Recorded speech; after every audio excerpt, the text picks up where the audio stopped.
Welcome to When I'm Not Podcasting. I'm doing a new episode tonight because I just finished watching the Roy Jones Jr. Mike Tyson Legends Only night of boxing, which preceded with a undercard where YouTube star Jake Paul pumped the shit out of Nate Robinson in the second round on a knockout.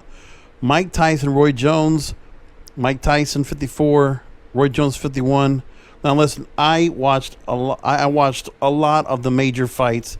Let me just say, it was a wonderful thing watching boxing growing up. With my father, sometimes I'd have like next door neighbor would show up, and we would just go ahead and get around the TV. My older brothers would get around, and it was one of those things to go and stay up at 11:30 midnight to watch these damn fights from Vegas on either HBO or pay-per-view or however we caught it.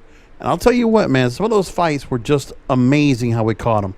I mean, I can't tell you the couple of times I saw the Mayweather fights. We can always catch the Mayweather fights, all the Roy Jones Jr. fights, whether it was Antonio Tarver or James Toney or Vinny Pazienza or whatever the hell they went, or Trinidad, and whatever you want. I mean, it was a lot of great fights that were put together. But again, something got to be said about where Roy Jones Jr. just looked out of shape. He looked out of shape last time he fought. And he comes out here tonight. Oh, and also remember, John Ruiz he also took on, right? It's just that, it said Roy Jones Jr., you could tell was getting out of breath. But like third round, he was pretty much like, he was blown up. By third round, he was already blown up. And then across the board, Mike Tyson looked in amazing shape.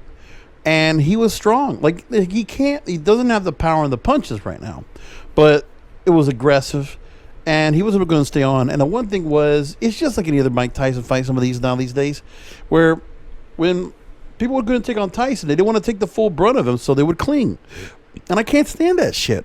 Floyd Mayweather used to do that clinging shit too. And just some fighters just do it all the time. Lennox Lewis used to do that shit all the time. Piss me off. So when he took on Mike Tyson, it's the same strategy. Because if you took Mike Tyson on and you kept himself broken up and you gave yourself a little bit of room, because even the announcers, when I hear Mauro Ranallo and I forget the UFC fighter they had on, and Snoop Dogg and Sugar Ray Leonard, I'm just thinking to myself, they're talking about how Roy Jones needs to just keep using the jab, keep holding him at distance, and then find his ways in. But the thing is, Roy Jones never had that kind of much of power. Can't go power for power and punch for punch with Mike Tyson, let alone if he was going to go ahead and go back and forth with him.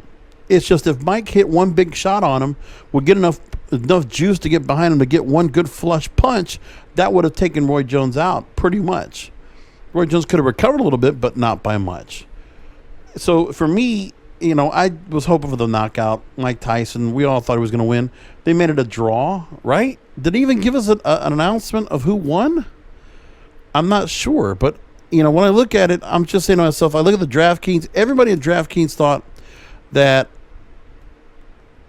Tyson was going to win. They made it a draw. Bullshit. A draw. Horrible. Tyson won. And I don't even know why they did that, but I know why they did it is because you're looking at the scorecards and they never put anything in the scorecards with it.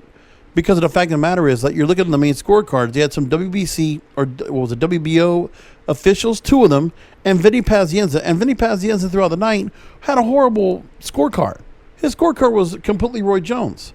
I don't know what fight he was watching, but that happens sometimes with some of those Vegas fights too. It's always the kind of like that, that bullshit that always comes in where somebody just puts in the wrong kind of judgment, and it's like it's a little bit of a shady little like, yeah, how much money did you get put in there on chips, buddy? It really felt like that. Tyson won the fight. You want to call a split decision, that's fine. But Tyson won the fight. For whatever reason, they wanted to go and go this route. But for me, Mike Tyson looked in amazing shape. He looked as good as he can get for 54. I think he didn't embarrass himself out there. Roy Jones just looked blown up. He looked blown up right from like second and third round. It just looked bad. And I think it was just kind of just holding on to save face. They did make it to the end. They also rigged the way it was set up where you had 2-minute rounds, 8 rounds each. So going 16 minutes for them, fine. But what's more interesting than anything else, Nate Robinson, if it was a former basketball player, going against Jake Paul. And Jake Paul, second round knockout. And a gruesome second round knockout. Just pop. It looked good. And I'll tell you, Nate Robinson just went bye-bye. Good night. Good night, Irene, if Gorilla Monsoon were still around. That was a hell of a fight. Quick. We got at least one knockout in the undercard. But again, Mike Tyson, Roy Jones, it was nice to just see boxing come back. And we haven't had in a little while because we haven't had a Mayweather fight in a while. And again, we did see Mayweather McGregor, which, it is what it is. And Conor McGregor did put a decent try to run out there. That was the last big fight we had. And it still sells a lot of money, man. Because again, a $50 pay-per-view, you still watching them like, hey, people get into it. And it was fine. I still think there's still room for those kind of fights. But there's just no opponents. There's no wrestlers out there. Or there's no boxers out there willing to go. So if you got to go exhibitions like this, then go for it. It's not a bad way to go. And honestly, I must tell you, the way that this was put together tonight, the presentation was really nice. It did kind of have like a Running Man dystopian type of feel. No attendance in the Staples Center. So they got a great venue. They did make it look pretty lavish with how they set everything up.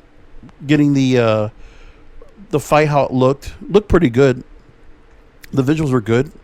I could live without Snoop Dogg in commentary. He was okay, but I just think he added too much into it. And again, more Ronaldo was just trying to get the fun out of it, and that's what it was, the whole thing. Because Sugar Ray Leonard was just didn't have much to say. I think if he doesn't have Jim Lampley or Al Bernstein to go and talk to, I don't know what else he's going to do with himself. But Sugar Ray's always been kind of just kind of not many words these days.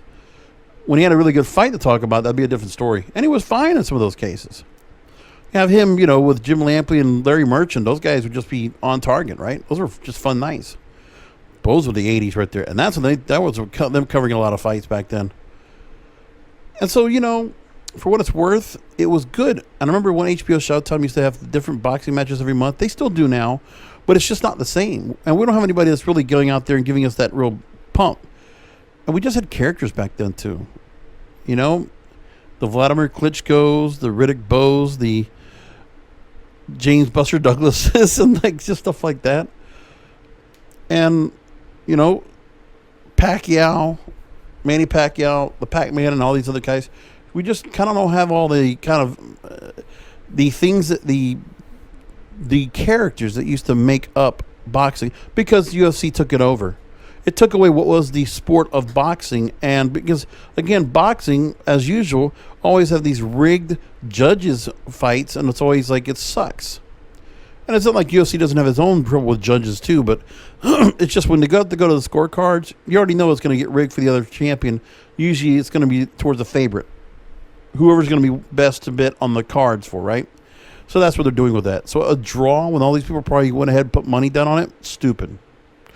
But I enjoyed the fight nevertheless. It was fun to watch. Exhibition. So what can you say?